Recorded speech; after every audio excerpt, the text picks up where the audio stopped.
Hey everybody, welcome back to another episode of Big Questions, Small Steps. My name is Amanda and I'm glad that you could be here today.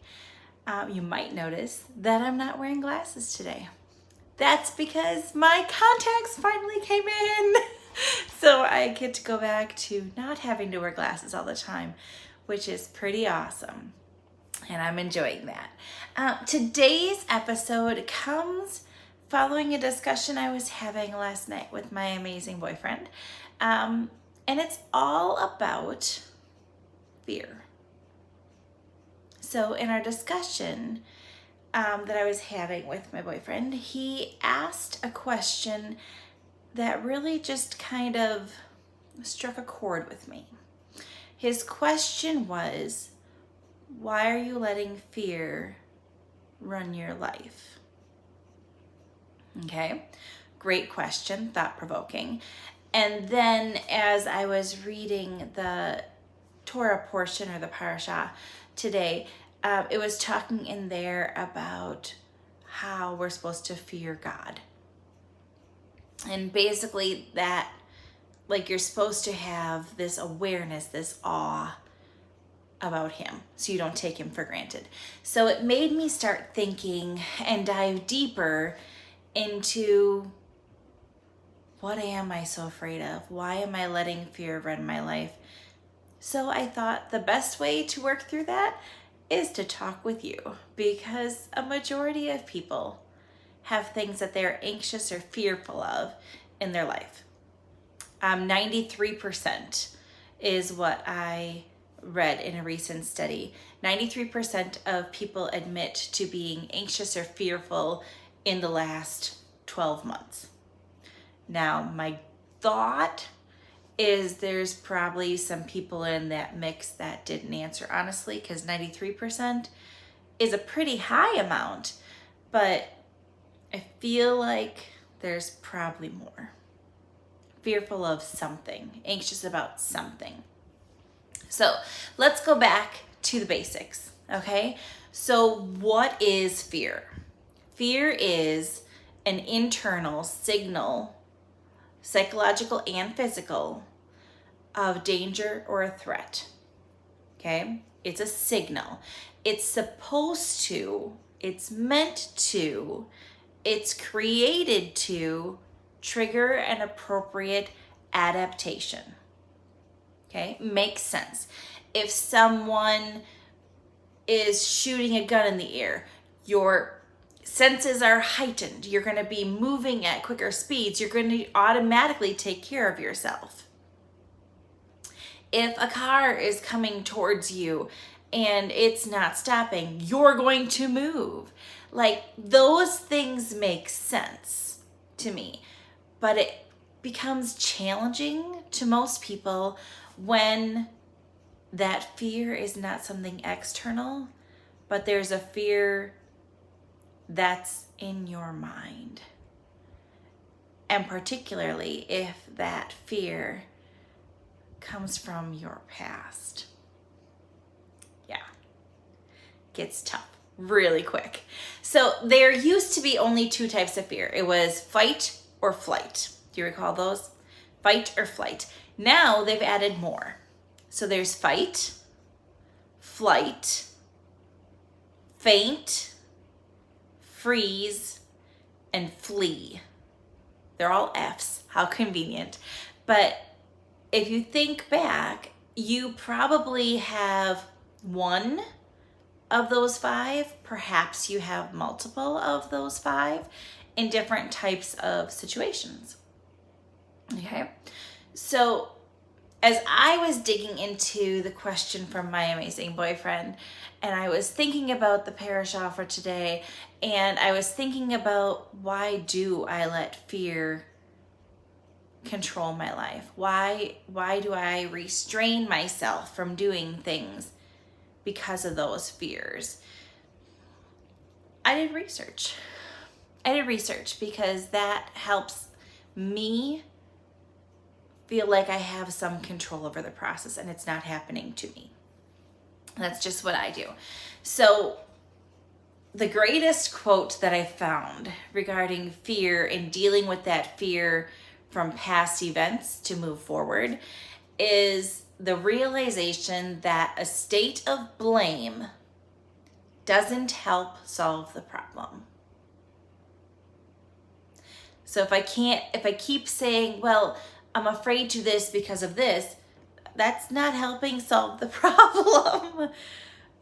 And that shouldn't have been a surprise to me. But it was. In my head, I was just making excuses. And as long as I had an excuse that sounded reasonable, that was okay. But it's not. It's not. I was reading an awesome article by this man named Tony Robbins. And he said the only way to deal with that ingrained fear is to learn how to dance with it. And I like little sayings like that it clicked with me, it resonated with me. Dance with it. Not deal with it, dance with it. Because in a dance, you have two parties typically, and they have to learn how to work together. So your fears are never going to go completely away. You need to learn how to dance with it. You need to fully understand the other party, other aspect that you're dealing with. Know its triggers, know all these different things, so you know how to work with it. Again, should not be an enlightened thing for me at 40 years old, but the way that the article presented itself, the way that my amazing boyfriend was speaking to me, the reflections that I had, everything just clicked. So I felt that I should share with you the 10 questions that will help you learn how to dance with your fear. Shall we get started? Okay, 10 questions. The first question is a very important question. The question is, what is the source? And this is a tough one. It's a tough one because no one can tell you what the source is for you. You have to do self-reflection and you have to brainstorm. Now, you could brainstorm aloud to someone and they can listen with an objective ear and tell you what they're hearing. But figuring out what the source is a you thing. Now, to be truthful, at the root, you probably already know what the source is of your fear. Whether it's rejection, whether it's fear of succeeding, whether it's fear of being alone, whatever that fear is, you know it. But sometimes even knowing it or giving it a name feels scary in and of itself. Because you think if you give it a name, it has more power. That's not quite the truth, but you're so afraid of it that you avoid it at all costs. And I understand that. I'm not here to judge. The second question is a powerful question. The question is life happening to you or for you? Is life happening to you or for you? This is a big one because this revolves a mind shift. Okay? If you are constantly blaming your lack of willingness to do this because of your fear, then you're giving that fear and what happened to create that fear all kinds of power. You're blaming the situation that happened previously for this refusal to do something now. So ending that blame game is huge. It's huge and it's uncomfortable. And my top suggestion, is to have somebody who lovingly holds you accountable. Someone who gently says just that question back to you. Is life happening to you or for you? Because it reminds you to take power back in your life. Okay? Choice is powerful. And when you give up your power to say, oh, I can't do this because this happened when I was younger, or I can't do this because this happened in my last relationship, that's giving it power. It's taking your power away. And you don't want that. It's your life. You can live your life the way you want to. So, power is a choice, and it's a choice you have to make. You should assert your power over your fear.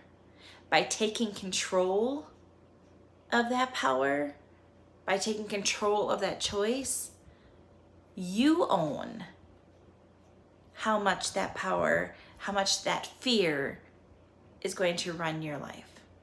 You own it. You've identified your source. Once you identify the source of the problem, you can then change the story in your mind. Change it from, oh, this happened when I was younger, hence this is what I do now. You can change the story, and it can change your mindset. That mindset change is huge. Taking your power is huge. You deserve to have power over your own life. You do. And I hope you take it back. Whatever you're afraid of, I hope you take it back. Now, let's move on to the next question. It's question number, miscounted, 3. Question number 3. The question is, are you making excuses? I know it stinks because you know that probably you might be. Making an excuse is a defense mechanism that is comfortable. It's comfortable. It's very easy to fall back into that blame game of, oh, I can't do this because of this, or I can't do this because of this. Again, you're giving up your power. If you're making an excuse, you're saying, well, I would do this, but this happened, so now I'm not going to. You're giving up your power. Again, my suggestion, have some awesome, loving, supportive person who can just kind of give you a look. They don't even have to say, are you making excuses? Because as soon as you see the look, you know if you're making excuses, and you know if you're trying to be comfortable. Taking a step out of your comfort zone can be scary, but that's where growth happens. You deserve to be in charge of your life. You can do this. You can do this.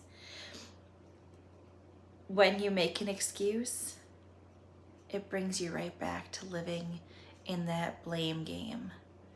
Right back to living where that source of fear is controlling your whole life. You don't want to live there. So don't make excuses for it. Make small steps. You might not be able to go all the way and do everything with no fear right away. But you can make a small step. You can make a statement. You can do one small thing. And each small step adds together. And in a year or 2 years' time, you're going to be a much more confident person because of it. I believe in you. You can do this. The next question is extremely powerful. It's question number 4. And the question is, do you have a choice? Sometimes when you are in a situation where you are struck with this fear of something that is triggered from the past. You fight, freeze, fight, flee, faint, freeze, or flee. I get messed up my F's. You're gonna do one of those automatically. So take a breath, take control of you.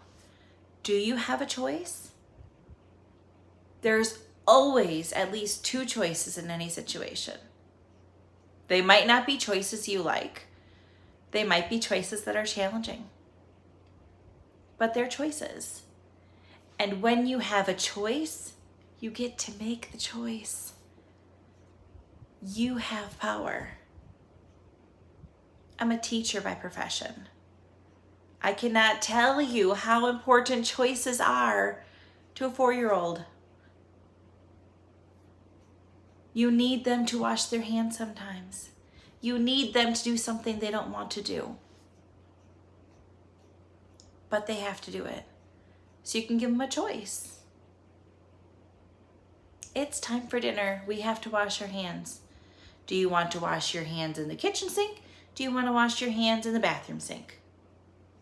Give them a choice. Do you want me to draw a smiley face with the soap? Do you want to use the soap in the bar? Whatever you can think of. Think of two choices. Also, when you're thinking of choices, it creates a break in your brain to allow it to reset and start thinking rationally again. Because when you're operating out of fear, your thinking brain is not working well. It's not. So take a step back and make your choice. Embrace your power by taking ownership of your choice. You can do this. Take back the power. Take back your life because you matter. Okay? Question number 5. We are halfway there. Question number 5. Are you growing? It is not going to be a smooth and easy ride while you are growing. It's not. You're going to have many bumps and setbacks along the way. But with every bump and setback, you need to, again, make a choice. Look at what you're doing and look at how you're growing. Celebrate the most tiny of successes, especially at the beginning, because it's easy to feel defeated when you're trying to change a habit that you have been held in chains by for however many years. It's easy to feel defeated when you feel like you're a victim of your life. Take back the power. You are making a change. You are powerful. You can do this. So celebrate your accomplishments. Put it on a Post-it note. Go out and have a piece of cake. Go have a drink with your friends. Do whatever you need to celebrate. Go for a walk. Take time and scroll on Facebook or Instagram or whatever you choose to do. Take time to celebrate you and your accomplishments. And everyone else around you will celebrate with you as well, because you are becoming your true version. You are. Number 6 is, what are you learning? As you grow and you have those bumps and those small successes, you need to take time to think about what you're learning. Now, it's not going to take as much time as when you first figured out what you were fearful of in the beginning. But looking at, what are we learning here? Are we realizing that it wasn't as bad as I thought it was? Are we realizing that, okay, I can do this, and having more self-confidence in ourselves? Those little learning pieces are going to be huge in the long run. That's how you grow. That's how you become the person you want to be. You're going to be amazing. The next question we have is, a good one, and one that I am not good at all. The question is, who will take care of you? Think of the airplane, the flight attendant's speech in the airplane. When the oxygen masks come down, you've got to put on your mask first before you can help anybody around you. You've got to take care of you. So in the situation where you are growing, again, you have to take care of you. There may be people in your life that don't like that you are overcoming certain fears. You've got to still take care of you because you are a valuable person. You've got to take care of you. You can't rely on your amazing boyfriend or your amazing husband or your best friend to come and pull you up out of the slumps. You've got to take care of you. It is not your child's job to help you get over your fear. It's your job. Again, not fun, but it's the truth. The next question is, what are you grateful for? So when you're learning, when you're growing, you're taking care of yourself, you're having setbacks, you need to pause at the same time and just be grateful for every little thing that you have encountered. Are you grateful for your mom? Are you grateful to have a place where you can be safe enough to deal with your fears? Are you grateful for your relationship? Whatever you're grateful for, just make time to acknowledge it. It changes your focus. When you're focused on everything that's scary and fearful for you, you can very easily become negative. So pausing to think about, I've got an amazing job that I love. I love the color that I painted the walls the other day. I am so grateful that I was able to go for a walk today. That changes your mindset. And when you're focused on more positive things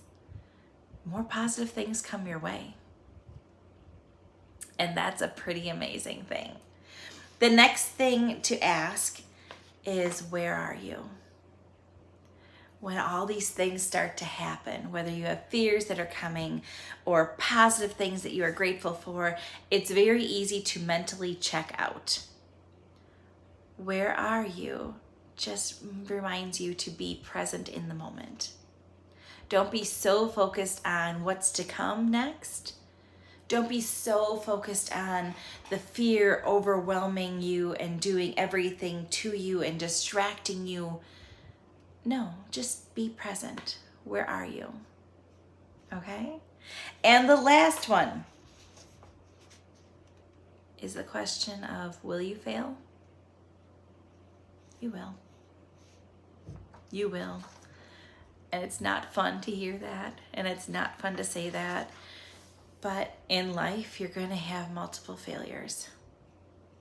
It's just how it works. Not everyone is going to like you. Not every idea you have in your head is going to work just the way you planned. You're going to have failures. You are, and that's okay. Because failure, instead of just being a bad thing or fear, can also stand for your first attempt in learning. You can. Pardon me. I also heard a story about the first penguin. When I was working in a school district, they had this thing called the First Penguin Award. And I thought it was very strange when I first started. I must admit, thought it was very strange. But they explained that when penguins are on an iceberg, there always has to be one at the beginning of the pack that, whether willingly or unwillingly, goes into the water first to check to see if it's safe. You need to be brave enough to stand up to your fears, because coping with your fear will bring you much greater happiness. And I want only happiness for you. So I hope you take this and listen to it whenever you need to, because I know that I'm going to have to listen to it when I need to. Until next time, take care of yourself, and we'll see you soon.